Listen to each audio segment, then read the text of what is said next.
Hello, it's Miss Amanda.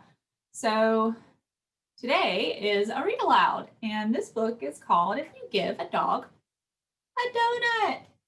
I'm gonna bring it really close so you can see.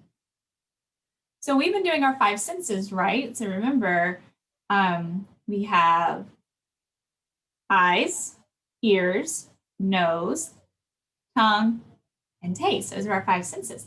So we're going to read this book and talk about what senses our dog is using to enjoy his donut and maybe some other things in our book. I love the book if you give a mouse a cookie or if you take the mouse to school.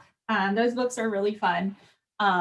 So I thought it would be fun to kind of read If You Give a Dog a Donut, and dog and donut start with the same letter. That's right, dog, donut.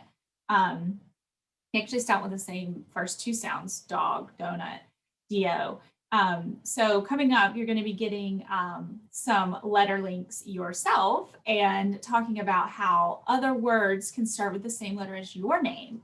And it's really fun to do things like I always do. I like to do Amanda Armadillo, Amanda, you can do Amanda April, Amanda Awesome. I mean, there's just so many things to kind of talk about how other words can start with the same sound and letter because children are very like, that's my letter. And it's just fun to kind of get them to use vocabulary and notice that other words start the same. And that's the precursor to reading and really working on the sounds of what the letters and this, what those letters sounds are, so to speak. But getting back to our book, since Miss Amanda went off on a little bit of a tangent, this book is written by Laura Numeroff and it's illustrated by Felicia Bond. So that means Felicia Bond drew all the pictures and that Laura Numeroff, she wrote all the words in this book. So, it's always important that when you start a book to kind of go over the author and the illustrator so that they can appreciate that this book was written by somebody. You give a dog a donut, he'll ask for some apple juice to go with it. When you give him the juice, he'll drink it all up. What senses do you think he's using to eat his donut and to drink his apple juice? I want you to tell your bigger person which ones you think. There's no wrong answer, so I want to know, I want to know what you say to your bigger person. There's no wrong answer because maybe you're thinking of something that I'm not. And then at the end, we can have a little conversation. He'll ask you for more. There won't be any left, so he'll want to make his own. He'll go outside to pick some apples.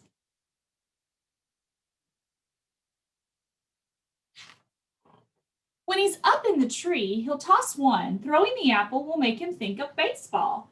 He'll want to play. What senses do you think he's using to be up in that apple tree?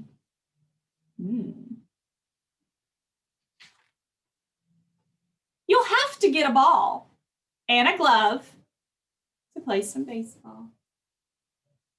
Because in baseball, you use the glove to catch the ball. Of course, he'll also need a bat. He'll ask you to pitch.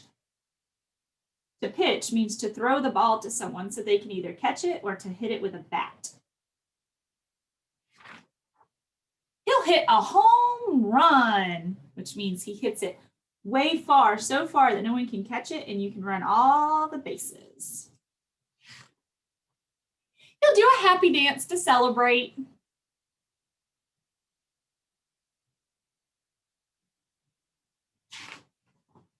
Dancing will make him hot and dusty. He'll need some water. He'll probably start a water fight. You'll have to dry him off with a bandana. Bandana has a pattern on it, doesn't it?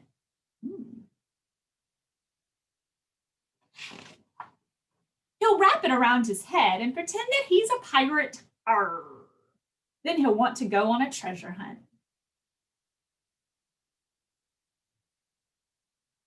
You see him in the dirt over there? What senses do you think he's using to be in the dirt and go on a treasure hunt?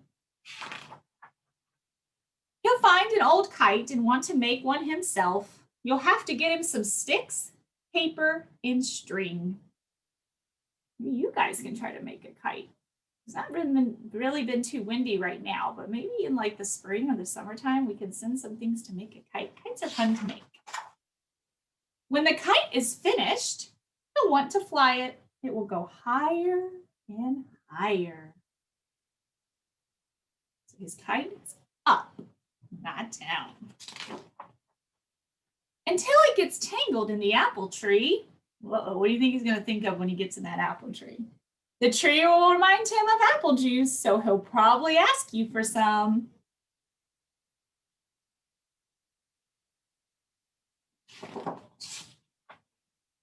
And chances are, if he asks you for some apple juice, what do you think he's going to want to go with it? He'll want a donut to go with it. And there's our cover again. So the senses that he uses to eat the donut, if you ever eat a donut or eat a cookie or food in general, you might, what? Smell it. You might see it. You're definitely gonna probably touch it, right? And then you're gonna, and if it's something crunchy like an apple or a cookie or maybe, what else could be crunchy? Carrots, celery, those all make a sound when you chomp into them, right? So he's using all 5 of his senses. And probably with the donut, I would think he's probably using 4, because I don't think a donut makes a sound unless it's a crunchy donut, right? Maybe you can hear your mouth chewing. That might be something. But when you're eating and when you're outside and you're playing, you're using all your senses. And they might not be used all at the same time. It might be, you might be using 1. Or you might be using 2. But I want you to read this book and talk to your bigger person about what senses the puppy's using and maybe what senses the little boy's using that's in the background to help his puppy get what he needs, right? Our senses are amazing and they're great to understand. And I hope you enjoy this book. It's a really fun book. And yeah, you give a dog a donut, he's gonna want some apple juice too. Bye guys.